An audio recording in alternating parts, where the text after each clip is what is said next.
Welcome to pen drive study. இன்றைக்கி நம்ம வரப்போகிற டிஎன்பிஎஸ்சி எக்ஸாம்ஸ்க்கான இம்பார்ட்டன்ட் பிடிஎஃப் கம்பைலேஷன் தாங்க பார்த்துட்ருக்கோம்.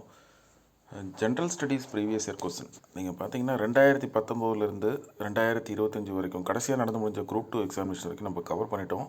எல்லாமே டாபிக் வைஸ் பிரிச்சிருக்கோம், சரிங்களா? இப்போ இது யூனிட் 6க்கான பிடிஎஃப் எப்படி பிரிச்சிருக்கோம் பாருங்கள். இண்டிவிஜுவலாக டாபிக் வைஸ் பிரிச்சிருக்கோம். Not only general studies, mental ability, பொது தமிழ், ஜென்ரல் இங்கிலீஷ் எல்லாமே நம்ம இப்போ டாபிக் வைஸ் கொண்டு வந்துட்டோம். திருக்குறள் தனியாக தான் வச்சுருக்கோம்.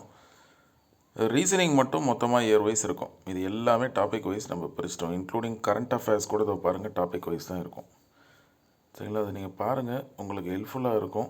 ஆப்டிடியூட் எல்லாத்தையுமே நம்ம சால்வ் பண்ணி தான் வச்சுருக்கோம். ஏன்னா நீங்கள் பிளாங்காக ஸ்கூல் புக்ஸ் மட்டும் படிச்சுட்டு போகாதீங்க.